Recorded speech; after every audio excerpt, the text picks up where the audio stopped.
People a few minutes to come on in here, Ken, All and right. then we'll get started. I think this is going to be a very interesting conversation for sure. So Should be.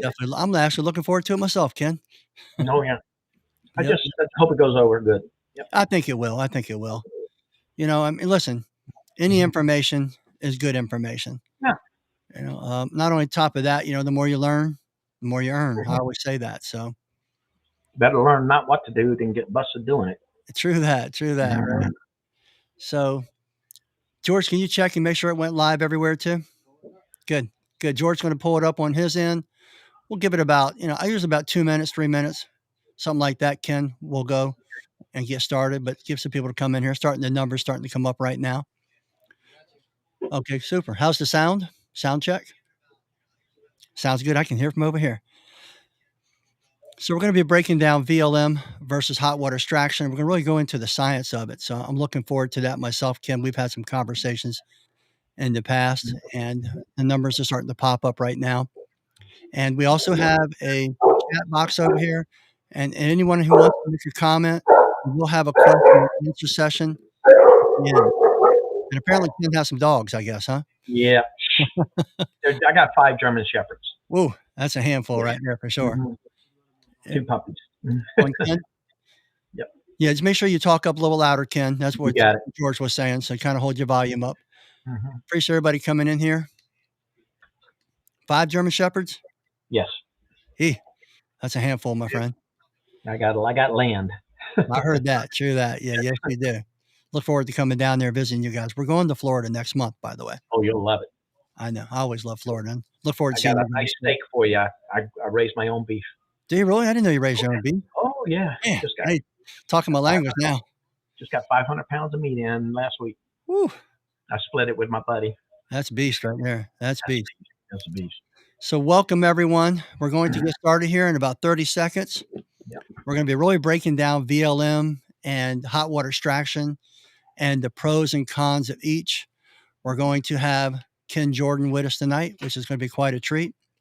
And as I mentioned before, there are comments coming in, and we're not going to be exchanging many pleasantries because we're going to get right into it here in about 30 seconds. However, at the end, you're welcome. We're going to go over the questions, and we'll have a Q&A at the end. So kind of either keep your questions, write them down. I don't mind scrolling back through and looking at those questions also. We're going to be starting in 15 seconds. And we're going to break this down real nicely. And remember, it'll be on Spotify. Soon it's going to be on Apple. It's also going to be on YouTube, Facebook, Instagram, and the forum and Twitter.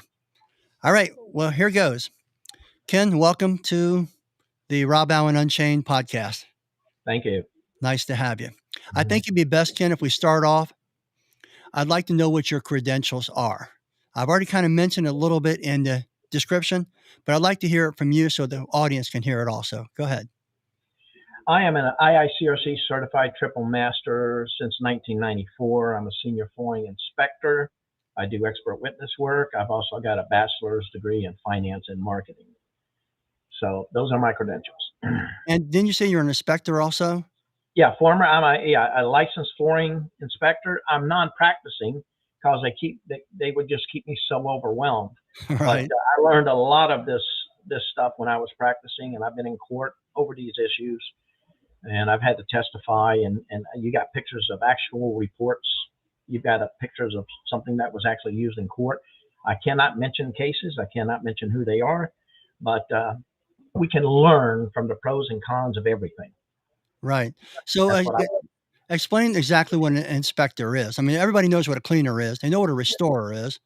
Explain what an inspector is and what their job entails. We go out there. Let's say carpets. It's about carpet, all right? Yeah, So we and go hold your out volume, there. and don't forget to hold your volume up, Ken. Thank you. Yes, we go out to if the mill if we get an issue in the mill would commission us, we would go out there and test the issues, and we have to rule out, and we got to do a forensic investigation. So if fibers are coming out of the carpet, or they got bearding or filament slippage or any of that, or like a bundle wrap encapsulation, what that means is pretty much imagine a hair splitting, or imagine a fiber that looks like a U, and the bottom part is the bundle.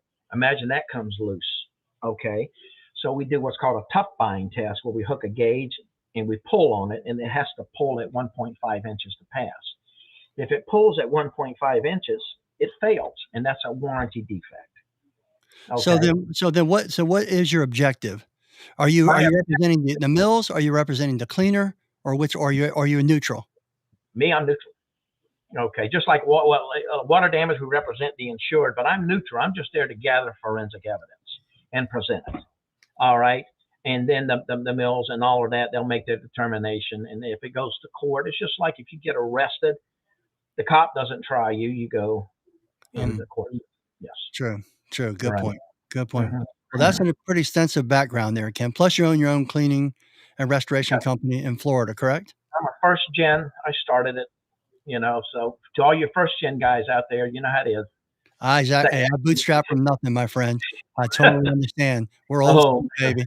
Back there, we had no glides, and and it was tough getting started, right? And we had a chemistry we're going to kind of get into the VLM, because I kind of started off with VLM, and I got away from VLM, kind of came back a little bit to it, but not entirely. We'll break that down.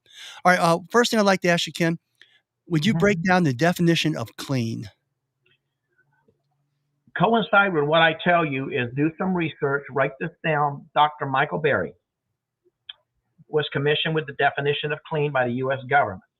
Dr. Michael Berry founded the EPA, 19 years, and the U.S. government hired. He came up with the definition of clean, and pretty much to sum it up, it is putting the stuff, the contamination, back in its proper place.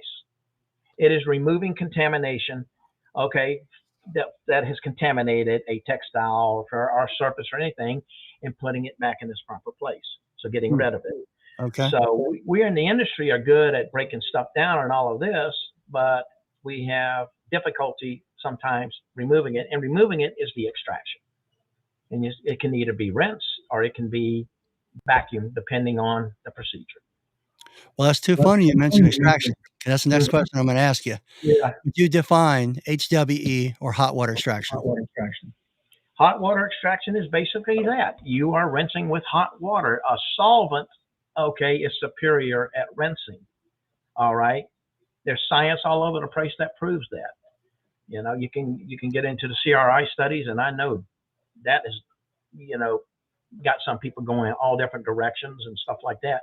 But the science was good. So just like we take a shower, we take a sponge bath, I can go eat Kentucky Fried Chicken and get some hand wipes that they give me at the cafeteria. That's going to clean me pretty good, but that's more of an appearance. It's not deep or something like that. You're getting what we call transference. And you're dealing with mostly a flat surface. Exactly. If you rub your hands hard enough together, you're going to feel you're going to start feeling dead skin. That can be damaging. So we have to add liquid. Okay. And if we're adding liquid to it, we're less damaging on the skin. So a lot of these guys, I'm sure some of them know what chat is. Right. Okay. We need that in both cleaning, heat, agitation time, and both systems to clean. We need that. And there are a whole lot of other variables there. And some systems that don't have the heat have to depend more on agitation. Okay, so if you got chemical and heat lacks, you need more agitation, or you need more dwell time, or you got to increase one thing if you don't have something else. Correct. Okay, so the heat, from the hot water extraction is the hot water. Hey, well, explain what hot water actually does. All right, when I learned. At 118 degrees, think of me with a steel bar. I got it in a vise, and I put a torch on it, and I heat it up until it glows yellow. Then I can take another pipe and bend it. Okay. That is because the heat I am creating is causing the molecular movement to bounce around, weakening it. And then when it starts to go back and dry to its normal state, it strengthens. Correct. Okay, with chemistry at 118 degrees, pretty much the molecules move 1,000 times per 100 times, 1,000 times per 100th of a second. I may be a little off on that. It's been a while, but every time you increase by 18 degrees, you double it. So 136. You're doubling up the speed of the molecules. Right, 400. And remember, every time you go up by a pH, you go up by a 10th power. Right. So when you factor in a pre-treatment of any kind, all right, and then the hotter your water is, and you cannot get above 212 cleaning carpet. You can get above 212 in a closed system with no air. Right. No loop.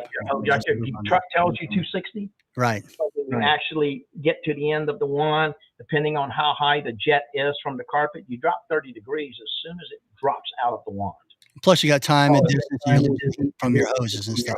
Right. So if we're actually, they call it steam cleaning because we vaporize the air around it, but if we're actually blowing steam, we're not rinsing. There'd be no liquid. Yeah. No liquid. All right. Now VLM. Wait now. Before you get into VLM, we're going to go. Sure. What other effect does heat have, like on germs, bacteria, things of that nature?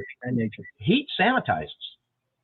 So yeah, heat sanitizes. At what temperature does it start to sanitize? You probably got to be around 180, 190 to get to that area of sanitization. Well, we can't make that claim as sanitizing carpets and killing germs, stuff like that. But we know that the fact is that if it reaches a certain temperature, it is killing germs. So I'm just talking about, what is hot water extraction, all the benefits, and you kind of broke that down real nicely, And the benefits are with extraction, you're flushing something is going to, like power washing and getting it out, the primary and secondary backing is very, very efficient. Right. But if you can also increase your pressure too much and wet the pad. Somebody posted 160 degrees. So just to keep that in mind, I'm not sure. I can't remember the number either. I know it's written inside the manuals and stuff. Okay. Now explain VLM, which is very low moisture, which people call encapsulation, rotary shampoo, all that. People kind of put them all in the same category. When we started 30, 40, you guys have been around 50 years. We started with VLM. Guess what? The first electric car was 1875 before fossil fuels. All right. So VLM was first. We didn't have HWE. And as I mentioned earlier, when we get into generations of fibers, the second generation fiber created the ability for carpets to appear cleaner. The first generation of fiber was like a glue stick. And I use this analogy. Imagine Rob's wearing glasses that are a quarter or a half-inch thick, and his eyeballs look like $8 because the glass would magnify his eyes. Remember in grade school, I remember we all had a kid that went like that. Well, the first generation carpet magnified the dirt.